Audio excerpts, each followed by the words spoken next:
Welcome to Echoes of Dredd. Tonight's story, The Rotting Touch. A man who rubbed the wrong lamp and learned why some wishes come with dire consequences.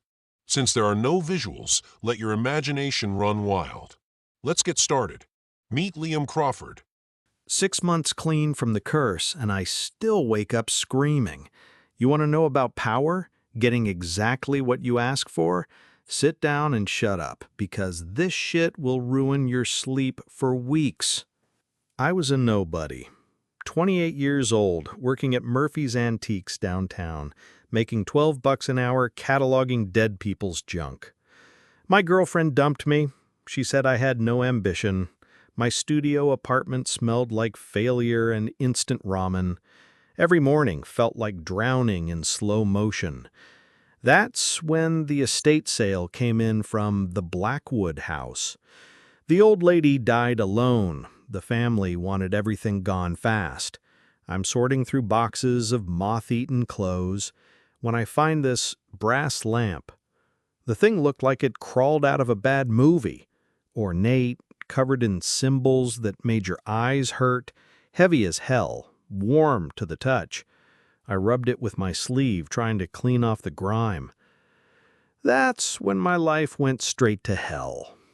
Smoke poured out, thick, black, reeking like sulfur and rotting meat, made me gag, made my eyes water.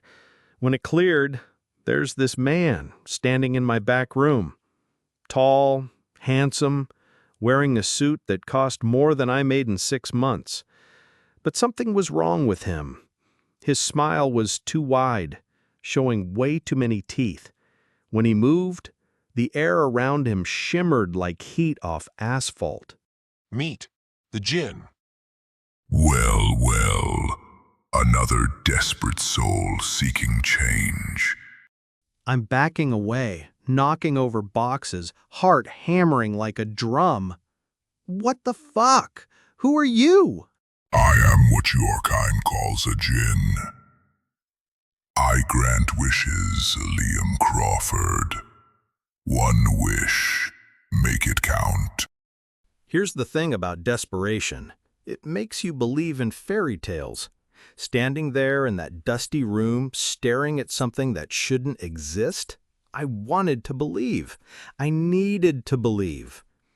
I want power, I said, the power to change my world. His smile got wider, showing teeth like broken glass. Done. Enjoy your new life. He vanished, leaving behind the stink of decay and that brass lamp, now black as coal. I stood there for 10 minutes, wondering if I'd finally lost my mind. Then I went home, convinced I'd had some kind of breakdown. I was wrong about a lot of things, but I was right about one. My life was about to change forever. The apartment building sits quiet in the morning light. Inside Unit 3B, coffee grows cold on a cracked table. The next morning, I woke up feeling different, not better, different. Like something was crawling under my skin, trying to get out. I stumbled to the kitchen, reached for my coffee mug. The ceramic cracked under my fingers. Not broke, aged. Decades in seconds. Brown stains spread across the white surface like liver spots. The coffee turned black, then green, and started bubbling with mold. I dropped the mug. It shattered into pieces that looked centuries old. Coffee splashed across the floor, and wherever it touched, the floor started peeling and rotting. My phone was next. The moment I touched it, hairline cracks appeared. Plastic yellowed, battery swelled, circuits corroded. In 30 seconds, it was useless junk. That's when I understood. The power to change my world, everything I touched was dying. I became a prisoner in my own skin, couldn't touch anything, couldn't go anywhere, couldn't live. Food turned to slime in my hands. Clothes fell apart on my body. The Djinn had given me exactly what I asked for, and it was killing me. 3 weeks of isolation. 3 weeks of talking to myself, jumping at shadows, going slowly insane. That's when the dreams started. The Djinn appeared in my nightmares, still wearing that expensive suit, and still fucking smiling. How are you enjoying your gift, Liam? Gift? You call this a gift? Fix it. Fix me. Oh, but I can. There is a way to break the curse. I was desperate, clinging to hope like a drowning man. Tell me, please. It requires 2 sacrifices. One must be consumed by rot. They must die slowly from your touch, experiencing every moment of decay. The other must inherit the rot.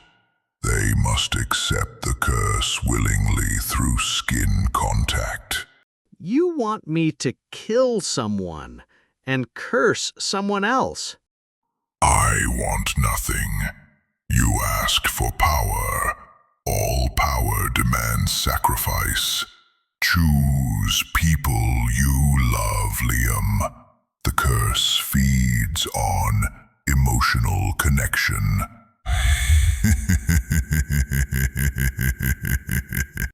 Then I woke up screaming. 2 people, one to die, one to inherit. People I loved. I had exactly 2 people left who gave a damn about me. Outside apartment 3C, an old woman waters her plants. She hums softly, unaware that death is choosing her. Meet Elena Martinez. This testimony was recorded 3 days before Elena's death, found on her answering machine. Hola, this is Elena Martinez in apartment 3C. I'm calling because something's happening to my hand and I'm scared. That nice boy next door, Liam, he seemed so upset at the market yesterday. Thin, tired looking. I was buying apples when he stumbled, grabbed my hand to steady himself. Sweet boy, always so polite. But now there's this gray spot where he touched me. It's spreading, getting darker. The doctor gave me antibiotics, said not to worry, but it smells rotten, like something died under my skin. And it hurts so much.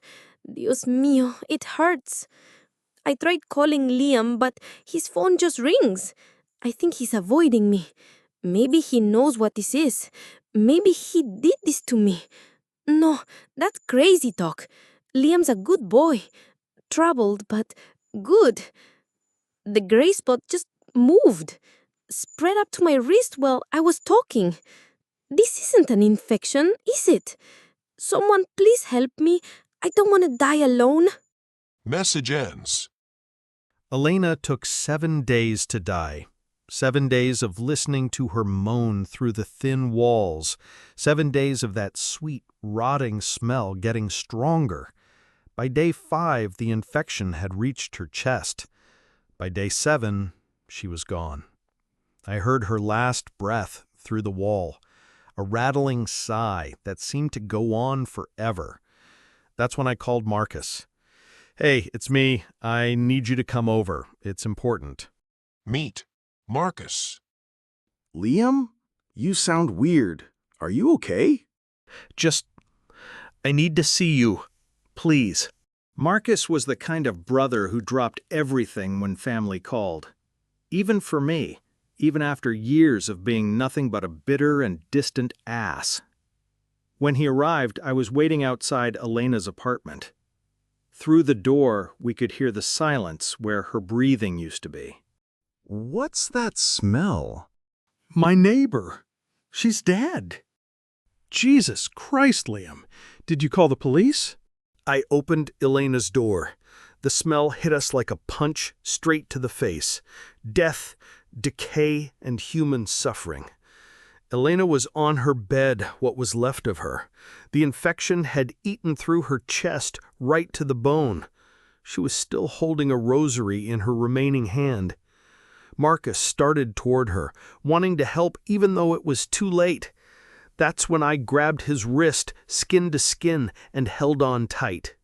He tried to pull away, but I was stronger, desperate. What are you doing? Let go of me! That's when the curse recognized what it needed. Elena, dead from rot. Marcus, about to inherit it. The transfer began. His skin started burning where I touched him, red, then gray, then black. The pain hit him, and he screamed.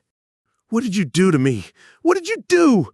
I'm sorry, I said, but I wasn't. Not really. I was relieved. The curse was flowing out of me, into him, leaving me clean.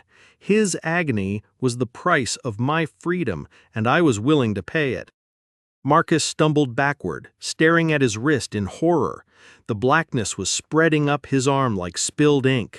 You did this to her, didn't you? You killed her. I didn't have a choice. There's always a choice. He ran, bolted from the apartment, down the stairs, out into the street. I watched him go, knowing I'd never see my brother alive again. That's when the Djinn appeared, materializing in Elena's death room like a fucking pain in my ass. Well done, Liam Crawford. You've learned the most important lesson of all. It's over. I'm free. You think this was about breaking a curse? This was about making you into what I need, a recruiter, someone who understands the price of power and is willing to pay it. No, you said if I sacrificed 2 people... I said it would break the curse, and it did. But curses are just the beginning, Liam. Now you work for me. His form started to shift, becoming something darker. His suit dissolved into shadow. His smile became rows of needle teeth. You will find others like you. Desperate souls who want more than they deserve. You will offer them power, just as I offered it to you. And when they accept, you will guide them through the same process. I won't do it. Oh, but you will. Because if you don't, I'll give the curse back to you. And next time it won't be just your touch that rots. It will be your breath, your presence, your very existence. I looked at Elena's corpse and the stain of my brother's blood on the floor. I'd already proven what I was capable of. How many? As many as it takes, until the end of time. 6 months later, a college campus buzzes with young, desperate energy. Perfect hunting ground. I'm good at my new job. Traveling salesman for a company that deals in unique antiques. I carry that brass lamp in my sample case, polished to a mirror shine. College campuses are perfect hunting grounds. So many desperate kids drowning in debt, convinced they deserve better. I find them in coffee shops, library study rooms, at the back tables where they count change for ramen. The pitch is always the same. You look like someone who's tired of settling for less. Then I show them the lamp, tell them about wishes and power and changing their world. They always take it, every single time. Marcus is still out there somewhere. I catch glimpses sometimes, a figure in alleyways, moving too fast, too fluid. The curse changed him, made him stronger, faster, but it also made him hungry. Last week, I heard about a homeless camp where people were found rotted to the bone, like they'd been dead for months. The news said it was some kind of bacterial outbreak, but I know better. The cycle continues. It always does. Here's the thing about deals with devils. They're not really about the devil at all. They're about you and what you're willing to do when nobody's watching. The Djinn didn't make me into a monster. It just gave me permission to become what I already was. Elena's dead because she was unlucky enough to live next door to someone who valued his comfort over her life. Marcus is cursed because he was unlucky enough to have me for a brother. And me? I'm exactly where I belong. Free to live and touch things again, free to recruit the next desperate soul who thinks they deserve more than they have. The Djinn was right about power. It always demands sacrifice. The question isn't whether you'll pay the price. It's whether you'll admit you wanted to pay it all along. If you made it this far, I want to hear from you. Drop your thoughts in the comments below. I read every single one.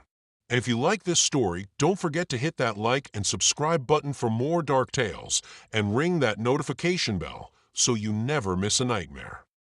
Next time someone offers you exactly what you think you need, remember that some gifts come with a hefty price. And as always, if you whisper in the dark, I'll answer with dread.